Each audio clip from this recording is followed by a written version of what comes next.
Hello दोस्तों, ये advertisement 50 जो आया है जिसमें असिस्टेंट प्रोफेसर की वैकेंसीज आई हैं, उसमें 30 क्वेश्चन जो हैं वो आने हैं जनरल स्टडीज़ के, जिसमें करंट अफेयर्स भी शामिल रहेगा। तो आज हम इस वीडियो में ये देखने की कोशिश करेंगे कि किस तरीके के क्वेश्चंस जो हैं 30 क्वेश्चन आते हैं। आपको पता है कि सिलेबस चेंज हुआ है, लेकिन वो सब्जेक्ट के लेवल पर चेंज हुआ है। अगर आप जनरल स्टडीज़ के लेवल पर देखेंगे तो पेपर जो है वो चेंज नहीं हुआ, क्योंकि जीएस में आप क्या चेंज करेंगे, है ना। क्वेश्चन ये भी है, तो यहाँ पर वो कुछ चेंज नहीं हुआ है। 30 क्वेश्चन आने हैं, 60 नंबर के, कोई नेगेटिव मार्किंग नहीं होगी। और 70 क्वेश्चन आने हैं आपके सब्जेक्ट के, 140 नंबर के, कोई नेगेटिव मार्किंग नहीं होगी, ऐसा नोटिफिकेशन में क्लियरली मेंशन्ड है। आप चाहें तो उसे देख भी सकते हैं, मैं आपको टेलीग्राम ग्रुप में दिखा दूंगा। टेलीग्राम ग्रुप बना हुआ है, आपको नहीं पता तो मैं आपको बता दूं। @UPHESC GS हिंदी, ये नाम है टेलीग्राम ग्रुप का। अगर अब तक आपने ज्वाइन नहीं किया है तो कर लें, मैं लिंक मैं उसका दे दूंगा, जिससे आप सर्च करके ज्वाइन कर सकते हैं। पता ये है कि UPHESC GS हिंदी, इस नाम से आपको एक ग्रुप मिलेगा। ग्रुप का नाम हिंदी GS, हिंदी साहित्य, UPHE असिस्टेंट प्रोफेसर है। तो देख लेते हैं फटाफट से। बहुत से लोगों की ये शिकायत आ रही है कि सर आप बता नहीं रहे हैं कि किस तरीके से तैयारी करनी है। तो पहले तैयारी से पहले ये देख लें कि किस तरह के क्वेश्चंस आ रहे हैं। ये देखिए, विज्ञापन संख्या 47 थी, 47, और 15 दिसंबर को ये जो है पेपर हुआ था। पहला क्वेश्चन आप देखें और ये देखें कि किस पे हमको ज़्यादा फोकस करना है। क्या हमें करंट अफेयर्स ज़्यादा पढ़ना है, क्या हमें पॉलिटी ज़्यादा पढ़नी है, क्या हमें एनवायरनमेंट ज़्यादा पढ़ना है, क्या हमें हिस्ट्री ज़्यादा पढ़नी है। What we have to study more to get more output. Input आपका कम जाए, आउटपुट आपका ज़्यादा निकले। मैं कोशिश करूंगा कि करंट अफेयर्स एक साल का आपको करवा दूं, और प्रीवियस ईयर क्वेश्चंस भी पॉलिटी और हिस्ट्री के हम कर लें, क्योंकि वो रिपीटेड मोस्टली रहते हैं। ये देखिए, सीधा सीधा करंट अफेयर्स से पहला क्वेश्चन है, 2018 का फीफा वर्ल्ड कप कहाँ आयोजित किया गया था। रशिया में हुआ था, आपको पता है। ये क्वेश्चन अब तैयार करने की ज़रूरत नहीं है। अब तैयार करना हो तो आप ये देख सकते हैं कि हाल ही में जो नरेंद्र मोदी स्टेडियम बना है, वो किस स्टेडियम के नाम को चेंज करके रखा गया है, कहाँ पर है, गुजरात में स्टेडियम है, और पूरे कॉम्प्लेक्स का नाम क्या है। ये तमाम चीज़ें मेरे ख्याल से इंपॉर्टेंट इस साल हो सकती हैं, अगर स्पोर्ट्स पे ही देखना है तो।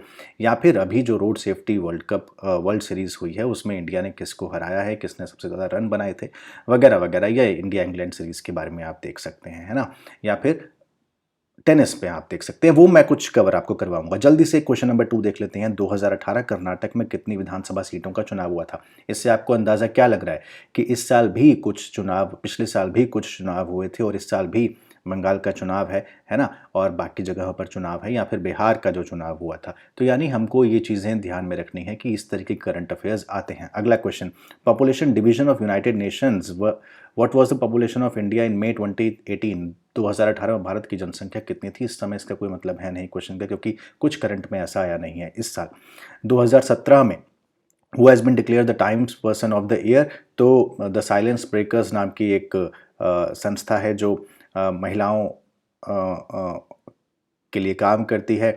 यौन हिंसा का खुलासा करने वाली एक संस्था थी, तो उसको मिला था। तो इस साल आप देख लीजिएगा पिछले साल किसे मिला है।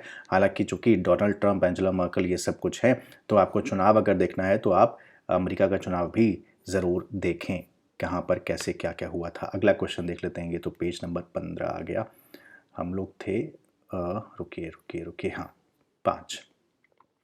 नीति आयोग ने 28 मार्च 2018 को, आप देख रहे हैं पेपर कब हुआ था। आप ये देखिए पेपर हुआ है दिसंबर 2018 में, और क्वेश्चन आपसे पूछा जा रहा है 28 मार्च 2018 का, दिसंबर में हुआ था। यानी एक साल का करंट अफेयर्स आपको करना ही करना है अगर आपको लीड लेनी है। आप देखिए कंपटीशन बहुत ज़्यादा है ना। तो कहाँ पर किस डिस्ट्रिक्ट में, एस्पिरेशनल डिस्ट्रिक्ट में सबसे ज़्यादा बैकवर्डनेस, पिछड़ा हुआ बताया गया था, तो मेवात, हरियाणा, ये आपको पता होना चाहिए था अगर आपको उस समय नहीं पता था। तो डीएनए फिंगर प्रिंटिंग टेक्निक के फादर किसे कहा जाता है, तो ये लालजी सिंह हैं, जो Indian DNA finger printing technique के फादर कहे जाते हैं। ये रिपीटेडली क्वेश्चन है, ये लगातार जो है आता है, लेकिन ये इसलिए भी चर्चा में था क्योंकि दिसंबर 2017 में इनका निधन हुआ था, 2018 में क्वेश्चन आ गया। तो ये चीज़ें ध्यान देखनी। इससे क्या पता लग रहा है कि persons of the year, person in news आपको PIN आपको ध्यान में रखने हैं। कौन कौन से पर्सन, जैसे पिछले साल बहुत से व्यक्तियों का निधन हुआ, बहुत से, जैसे पंडित जसराज का निधन हुआ है ना, तो वो किस घराने से ताल्लुकात रखते थे, ये क्वेश्चन एक बन सकता है। या फिर इस तरीके के और भी निधन, और या फिर बहुत फेमस पर्सनालिटीज़ पिछले साल रही हैं और इस साल भी।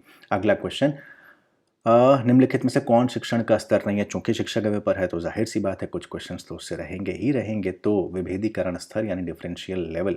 Who among the following known as the निम्नलिखित में से किसे मानव सूचकांक विकास की संकल्पना को प्रारंभ करने का श्रेय प्राप्त है? मतलब ये घिसा पिटा क्वेश्चन है, बार बार रिपीटेड आता है। महबूब उल हक है, साथ दिया था अमर्त्य सेन ने, लेकिन संकल्पना महबूब उल हक की थी, बांग्लादेश के अर्थशास्त्री हैं। ठीक है, चलिए। इंडियन एजुकेशन कमीशन 1966-64 किसकी कमेटी पर हुआ था? ये आपको पता होना चाहिए। किसकी कमेटी थी, बताइए फटाफट मुझे। पता है? नहीं पता? कोठारी कमीशन।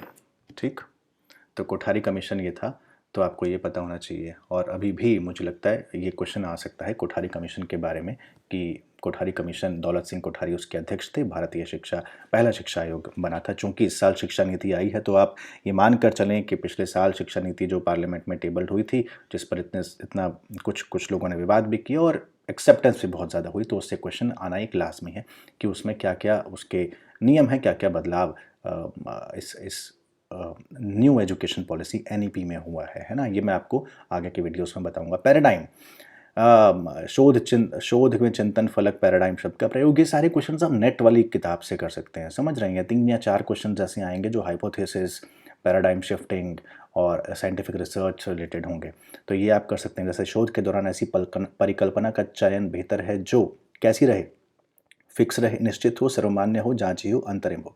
तो शोध की परिकल्पना जब आप करते हैं ना, हाइपोथेसिस जब करते हैं, तो वो अंतरिम होनी चाहिए, टेंटेटिव होती है, अस्थायी होती है। उसके बाद आप उसको टेस्ट करते हैं, जांचते हैं, तब वो स्थायी भाषा में आती है। तो तकनीक की भाषा में पहले आप किसी भी चीज़ का एक दिमाग में परिकल्पना करते हैं जो टेंटेटिव होता है, उसके बाद आप प्लान करके एक्शन की तरफ बढ़ते हैं, तो आप रिसर्च की ओर बढ़ते हैं, जो आपका फाइनल आउटपुट होता है।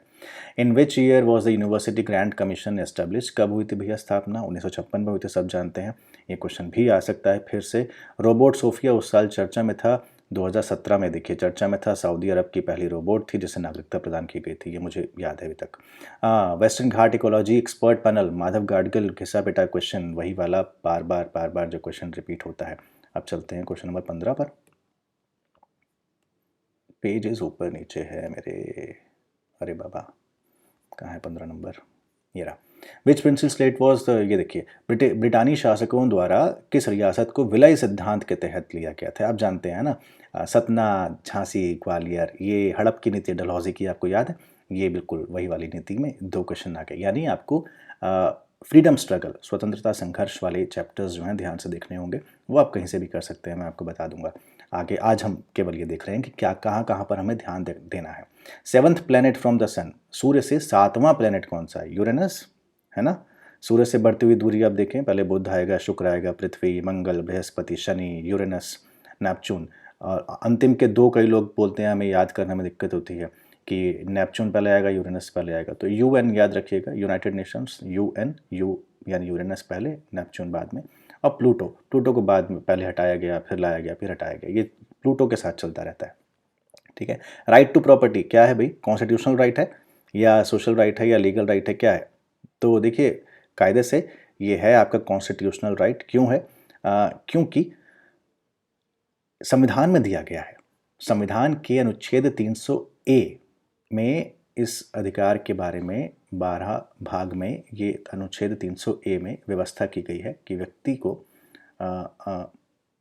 कानून संपत्ति से वंचित नहीं किया जाएगा, है ना। तो ये है संवैधानिक अधिकार आपका, है ना। और इसका उत्तर कायदे से B और D दोनों होता है, क्योंकि लीगल राइट भी है। वैसे जो कॉन्स्टिट्यूशनल राइट है वो लीगल राइट भी है। यहाँ पर देखिए, कॉन्स्टिट्यूशनल और लीगल ये दोनों इसने माना है, और आयोग ने भी दोनों को ठीक माना था। तो कॉन्स्टिट्यूशन में है इसलिए कॉन्स्टिट्यूशनल राइट है, लेकिन इसको लीगल राइट भी मानते हैं।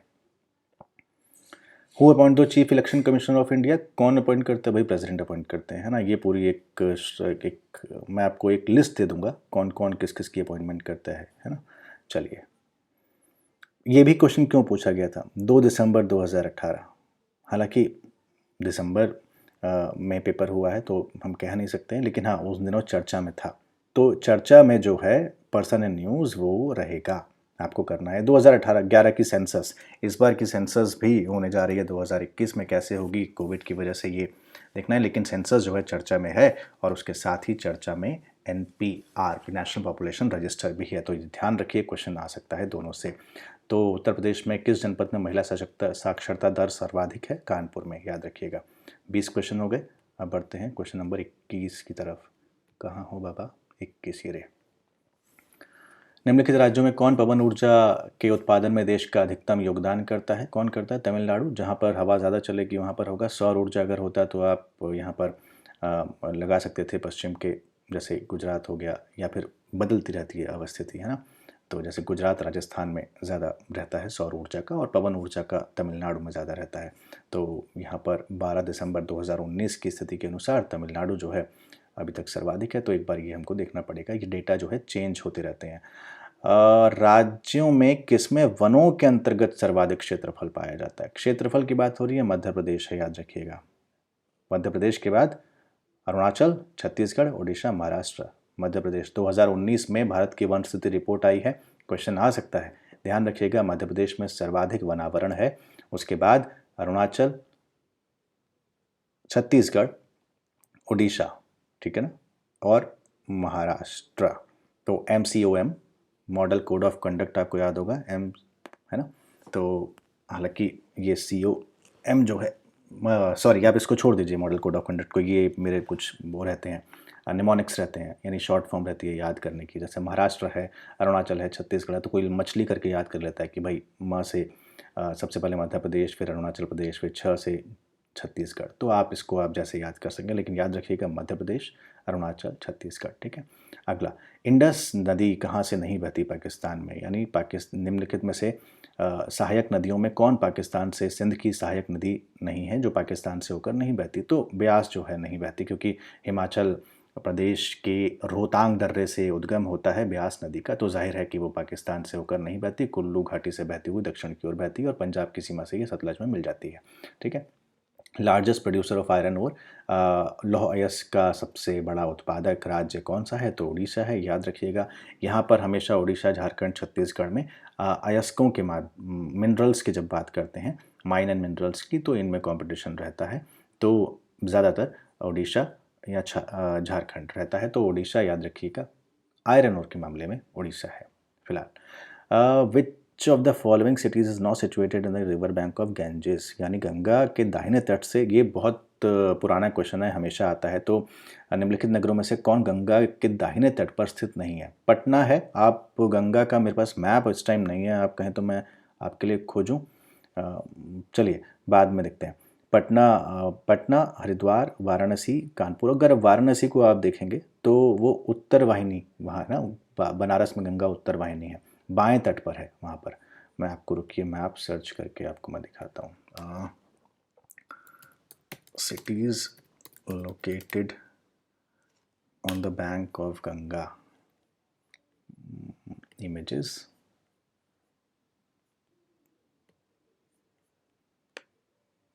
क्या ये देख पा रहे हैं आप?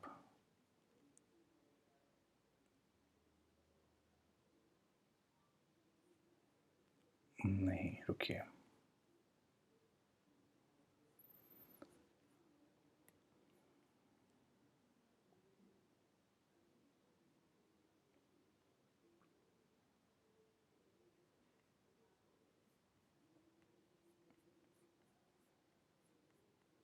चलिए मैं बाद में इसको हम लोग करते हैं ना।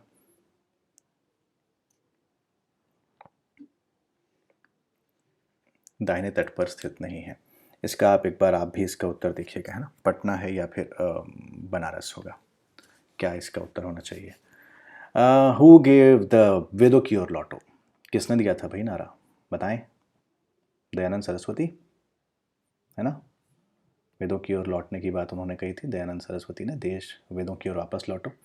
सत्यार्थ प्रकाश इनकी प्रसिद्ध रचना है। और हमें भी वेदों की ओर वापस लौटना पड़ेगा, एनसीईआरटीज़ तो नहीं, लेकिन ईयर एंड रिव्यूज़ और ये सब पढ़ने होंगे अगर आपको 30 में से 20 की लीड लेनी है इस एग्जामिनेशन में। तो गदर पार्टी के संस्थापक लाला हरदयाल, बहुत फेमस क्वेश्चन है, 1913 में अमेरिका में इन्होंने स्थापना की थी। हिंट्स फॉर द कल्चर इनकी प्रसिद्ध रचना है, ठीक है।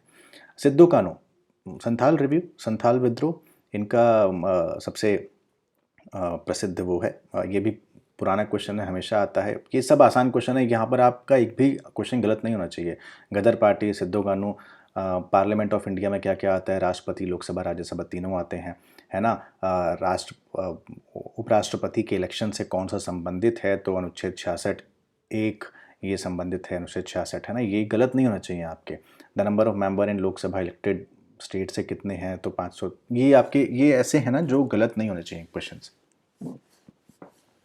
तो चूंकि स्टेट से पूछे हैं, याद रखिएगा ये क्वेश्चन थोड़ा ट्रिकी है कि number of members in Lok Sabha elected from states, यहाँ पर यूटी काउंट नहीं होगा, संघ राज्य काउंट नहीं होंगे, एंग्लो इंडियंस काउंट नहीं होंगे। तो 530 जो है वो राज्यों में चुने जाते हैं, राज्यों से। तो ये पूरे के पूरे क्वेश्चंस थे, और इससे आपको अंदाज़ा लग गया होगा कि हमें कैसे तैयारी करनी है, कैसे पढ़ना है। तो आप में से मुझे कमेंट बॉक्स में बता सकते हैं। कुछ लोग टेलीग्राम पे यूपीएससी जीएस हिंदी नाम से टेलीग्राम ग्रुप है, मैं अभी उसका लिंक भी नीचे देता हूँ। आप ज़रूर मुझे ये बताएं कि आप में से कितने लोग करंट अफेयर्स इसका करना चाहते हैं, तो हम शुरुआत कर सकते हैं। और बमुश्किल 15 से 20 दिन लगेगा करंट अफेयर्स पूरा 1 साल का करने में। आप यकीन मानिए आराम से हो जाएगा। एक 15 दिन का हम कोर्स कर लेंगे और उसमें सब कुछ कवर हो जाएगा। और रही बात पॉलिटी हिस्ट्री के क्वेश्चंस की, तो वो भी हो जाएंगे इजीली, ठीक है। कुछ हम प्रीवियस ईयर क्वेश्चन पेपर करेंगे तो हो जाएंगे। 30 में से 20 से 22 क्वेश्चन आपके होने चाहिए, गलत नहीं होना चाहिए कुछ भी। और बाकी एलिमिनेशन टेक्निक्स काम करती हैं, वो कैसे करती हैं वो मैं आपको अगले वीडियो में बताऊंगा। तो ये छोटे छोटे वीडियोस बनेंगे, थोड़ा लंबा था। आप ये चैनल सब्सक्राइब करना, पॉडकास्ट पॉइंट चैनल सब्सक्राइब करना ना भूलें। सब्सक्राइब करें, लाइक करें और शेयर भी करें अपने तमाम दोस्तों के साथ जो असिस्टेंट प्रोफेसर की परीक्षा में शामिल हो रहे हैं। जल्दी से अगला पॉडकास्ट में लेकर आऊँगा, पॉडकास्ट नहीं, अगला वीडियो में लेकर आऊँगा, और फिर हम लोग मिलते हैं। बाकी जो भी आपको बात करनी हो आप टेलीग्राम के ग्रुप में आकर मुझसे पूछ सकते हैं। बहुत शुक्रिया।